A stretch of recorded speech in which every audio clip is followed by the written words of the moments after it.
Bonsoir mesdames et messieurs, bienvenue à vous dans cette édition de votre journal de 22h. Voici les titres. Réunion du comité technique du programme de solidarité famille, donc au secrétariat d'État aux affaires sociales. Et la présidente du comité olympique national et sportif djiboutien Aïcha Ali Galata a été décorée par l'ACNOA à Alger. Et au Proche-Orient, Israël renforce le blocus sur Gaza dans un contexte de vives tensions. Merci à vous de nous rejoindre. Le ministre de la Santé a reçu dans son cabinet l'ambassadeur américain Larry André, la représentante de l'Agence des États-Unis pour le développement international, Rabia Amatin. La rencontre s'est déroulée en présence de la directrice de la maternité, du directeur des régions sanitaires et de principaux conseillers du ministre. Au cours de leurs échanges, le ministre de la Santé et l'ambassadeur américain ont évoqué les points saillants de l'agenda du travail des programmes dans le domaine de la santé qui seront mis en œuvre par l'agence américaine pour le compte de l'année 2018. Les deux parties ont fait un tour d'horizon sur les principales réalisations ainsi que sur les états d'avancement des projets de construction en cours de conception. Les discussions ont également permis d'affiner les voies et moyens de favoriser la coopération entre l'US Army et le ministère de la Santé pour mener donc une caravane médicale conjointe dans le pays. Une réunion du comité technique du programme national de la solidarité famille s'est tenue ce matin au sein du département aux affaires sociales. Et outre la secrétaire d'État aux affaires sociales, Mouna Ousmane, cette réunion a vu la participation de hauts cadres du secrétariat d'État ainsi que de représentants des différents départements ministériels. L'objet de cette réunion a été d'informer le comité technique sur l'état d'avancement du programme PNSF, actuellement en cours, ainsi que ses perspectives.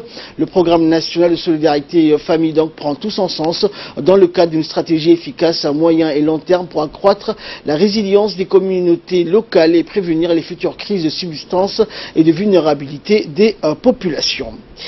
Et dans son intervention, la secrétaire d'État a indiqué que le programme national de la solidarité famille s'articule autour de l'amélioration du bien-être social des personnes et familles vulnérables et bénéficiaires également de la valorisation du capital humain et de la création d'opportunités d'emploi. Ce programme a permis de cibler les couches les plus vulnérables de notre population afin de soutenir directement leur pouvoir d'achat en laissant la possibilité à ces ménages d'utiliser et d'investir ces transferts au mieux selon leurs besoins spécifiques. On écoute la secrétaire d'État. Le programme, comme vous le savez tous, a été lancé en 2016, en janvier 2016, par le président de la République dans la localité de Damerjouk. C'est un programme qui a pour objectif d'améliorer les conditions de vie des familles et qui a comme cible toutes les familles vulnérables dans l'extrême pauvreté dans la République de Djibouti, de façon initiale. Ensuite, en fin 2016, il y a eu une discussion au niveau politique pour le faire en phase. Et la première phase de ce programme a été, nous avons choisi au niveau du gouvernement de le lancer dans les régions de l'intérieur en priorité et surtout, compte tenu de la disponibilité financière, se concentrer sur une sous-préfecture par région. Alhamdulillah, depuis janvier 2017, ce programme est en cours. Il y avait une cible de 4000 ménages prévus, mais réellement, ce programme touche 3362 familles à l'heure actuelle. Également dans l'actualité, une cérémonie de signature sur la convention du partenariat entre le secrétariat d'État aux affaires sociales et le ministère délégué à la décentralisation. Cette cérémonie a vu la participation de la secrétaire générale du secrétariat d'État, Ifra Ali, du secrétaire général du ministère délégué à la décentralisation, Mohamed Irissé, des hauts cadres des deux départements. Ainsi, ce partenariat s'inscrit de la volonté d'afficher entre les deux ministères, de combiner leurs efforts et les moyens pour apporter des réponses plus efficaces, plus pertinentes et plus plus ciblée à la population la plus vulnérable. Ce partenariat a pour objectif, donc sur la technicité, le souci d'atteindre la population éloignée et vivant dans les périphéries, d'autant plus que l'étude de la pauvreté a indiqué que les zones rurales les plus éloignées souffrent plus. Donc pour cela, le secrétariat d'État a bien voulu conjuguer ses efforts pour mieux atteindre ses objectifs. A joué dans la mise en œuvre de la politique de décentralisation, dans la mesure où la mission de protection sociale qu'il poursuit demeure intrinsèquement liée à la décentralisation. C'est d'ailleurs la raison pour laquelle le ministère délégué auprès du ministre de l'Intérieur chargé de la décentralisation et le secrétariat d'État chargé des affaires sociales ont rapidement saisi la nécessité de conjuguer leurs efforts sur le terrain en vue de venir en aide plus particulièrement aux populations vulnérables qui vivent dans des zones reculées des régions de l'intérieur. Enfin, la signature de cet accord prouve bien, s'il en était besoin, que le ministère délégué à la décentralisation et le secrétariat d'État aux affaires sociales ont une responsabilité commune majeure de contribuer à l'amélioration des conditions de vie des populations, sinon au succès de la décentralisation.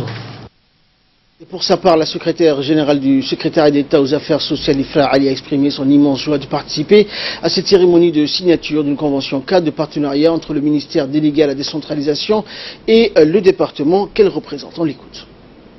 Le secrétariat d'État aux affaires sociales ne ménage pas ses efforts dans sa mission de lutte contre la pauvreté et auprès des populations les plus vulnérables. Et cela en témoigne la nouvelle stratégie nationale de la protection sociale 2018-2022 qui se veut plus inclusif et qui vise à faire à une pauvreté de plus en plus multidimensionnelle. Cependant, le combat face à ce fléau nécessite une conjonction des efforts des uns et des autres. Seul le secrétariat d'État ou ce département ne peut à lui seul faire face à ce défi de la lutte contre la pauvreté et la précarité.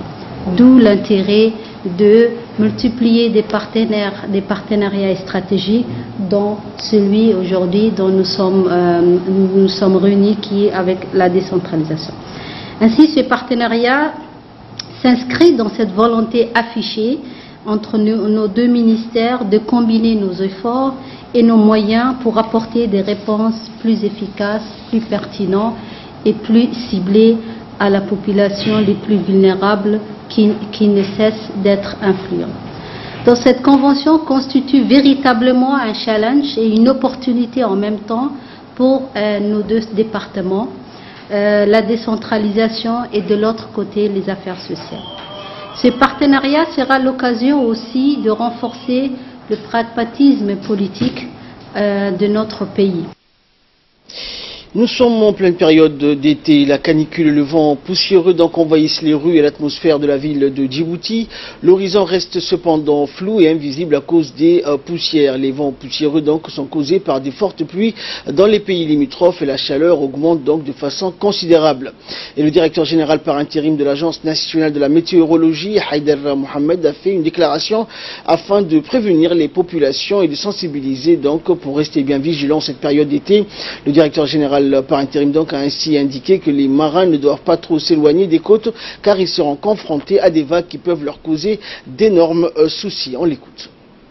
La situation actuelle à Djibouti, surtout concernant les Khamsin.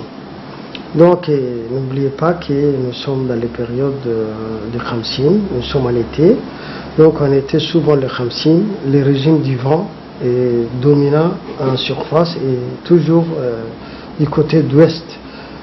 Donc juin et septembre, ils peuvent avoir souvent une vitesse moyenne 20 à 35 km par heure, en soulevant des poussières ou des sables et aussi des chassables rendant la visibilité très réduite.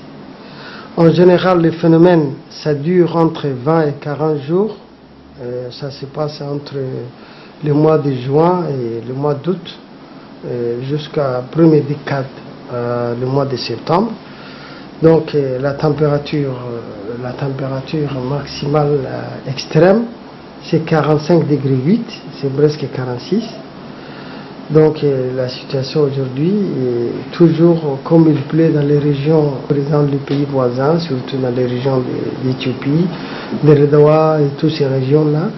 Il pleut là-bas, comme il pleut là-bas, donc pour nous, il nous amène les forts vents qui est soulevé par la poussière et tout ça. Chaque fois pendant l'été, on essaie d'avertir ceux qui sont les marins et tout ça. On essaie d'avertir. Il faut être vigilant parce que le vent, il y a les vagues, il y a la houle aussi. Donc il faut faire attention, il ne faut pas naviguer trop dans la mer. Donc il faut consulter toujours le service météorologique qui est en permanence en 24 heures. Donc j'espère qu'il n'y a pas de problème. Si vous consultez, chaque fois on va vous donner les renseignements de ce qu'il faut. Et puis il faut être vigilant.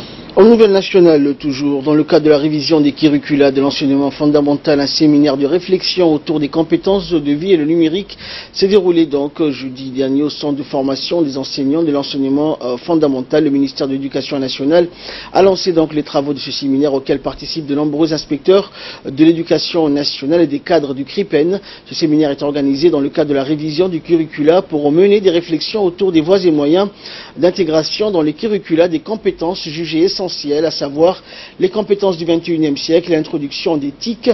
Et pour ce faire, le MENFOP a fait appel au Centre international des études pédagogiques pour accompagner la commission chargée de la révision des curricula. L'objectif de la première mission d'évaluation du CIEP, dont les experts discutent donc avec les acteurs et les responsables de l'éducation nationale, est d'évaluer et comprendre les éléments les mieux à même d'être intégrés à la rentrée prochaine dans les compétences de vie et plus particulièrement les cultures éducatives du XXIe siècle, notamment autour du numérique.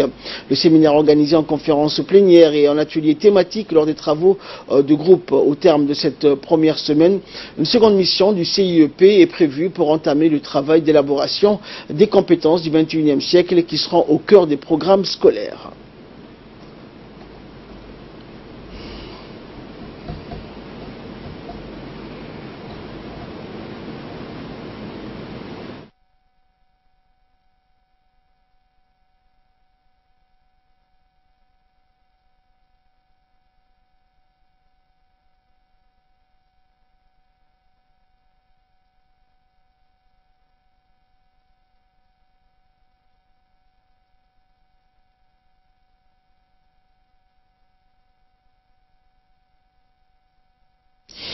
Les activités donc du bloc opératoire spécialisé de l'hôpital général Pelletier ont connu une nette augmentation avec l'introduction de nouvelles prestations spécialisées dans leur palmarès telles que la neurochirurgie. Si auparavant les fractures lombaires ne pouvaient être donc traitées à Djibouti et nécessitaient une évacuation sanitaire à l'étranger pour cause de manque de technicité, aujourd'hui le ministère de la Santé a comblé cette lacune en disposant des spécialistes de renommée et en la matière donc et en renforçant les équipements médicaux et le plateau technique moderne.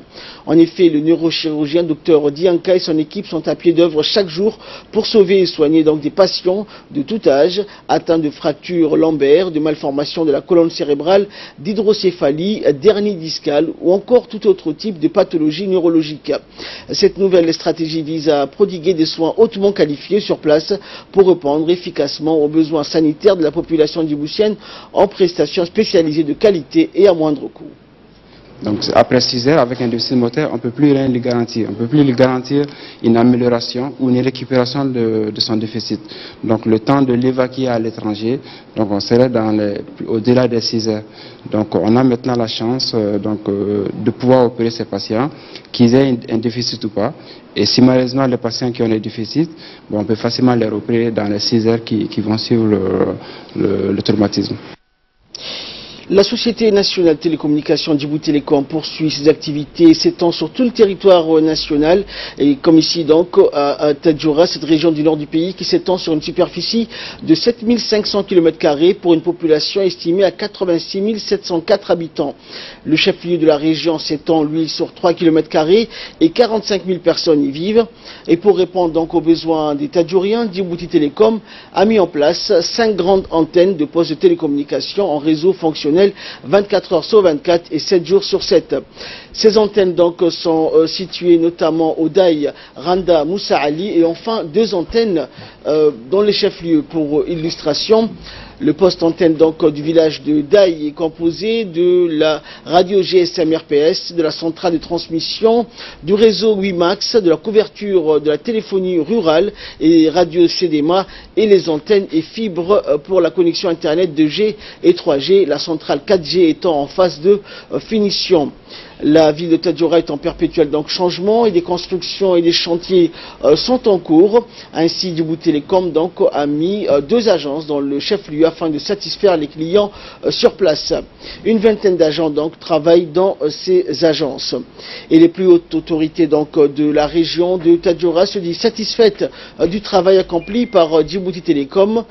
Et bien sûr, il n'est plus à prouver que la télécommunication est indispensable au développement de la République de Djibouti, raison pour laquelle le président de la République, Ismaël Omar Guelleh, dès son accession à la magistrature donc suprême du pays, a mis les nouvelles technologies de l'information et de la communication dans les priorités de la feuille de route gouvernementale.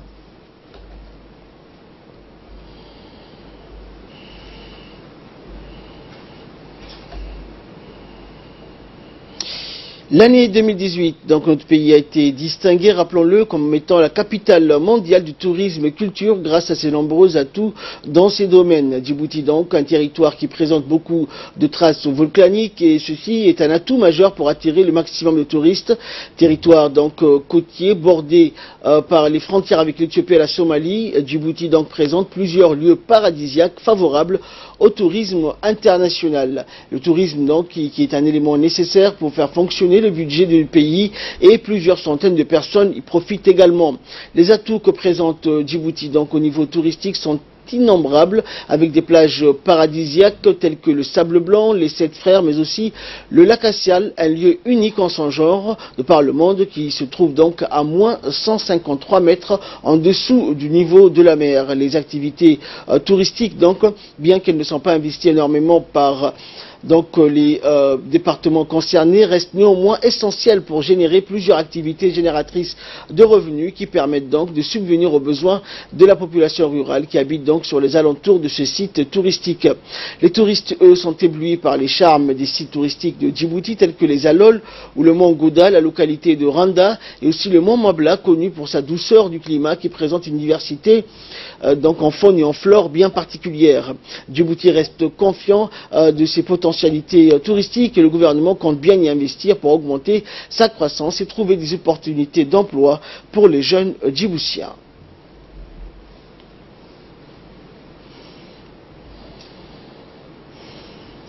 Et après le tourisme, nous allons passer au dossier alimentation et santé. Tout le monde sait que le poisson est très bon pour l'alimentation de l'homme, donc, mais plus encore les crustacés et les fruits de mer. Ce soir, nous allons vous parler donc de la langouste, très riche en vitamines. Il existe de nombreuses variétés de langoustes dans notre pays, surtout le long des côtes.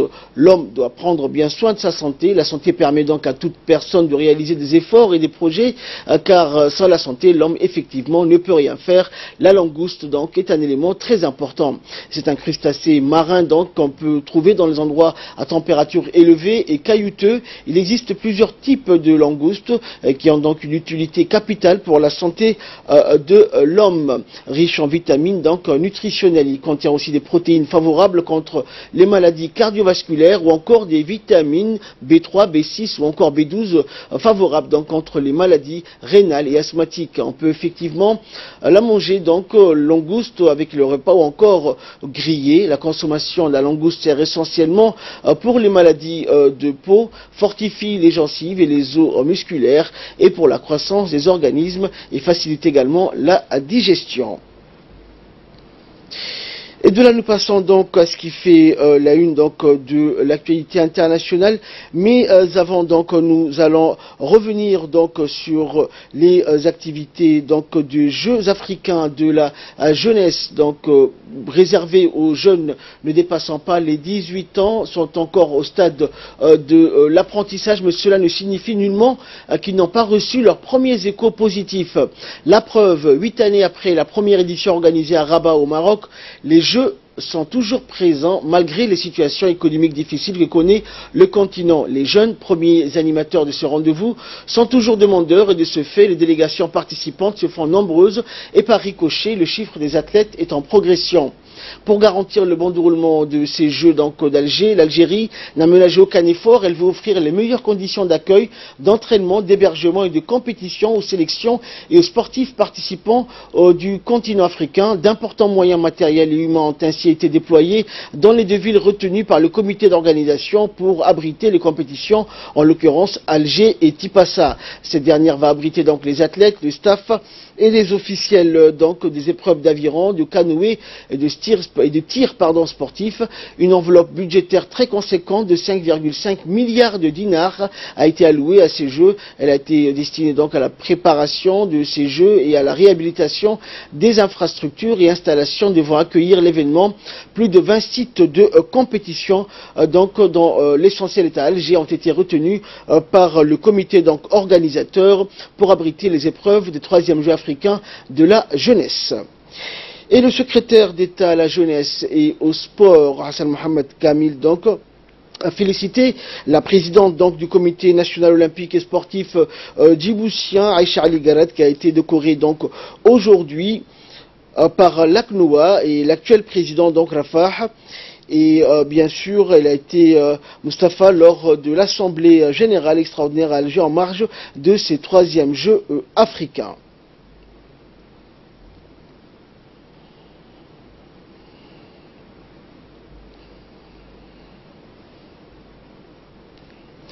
Actualité régionale à présent avec Fardous Hussein. Bonsoir Fardous.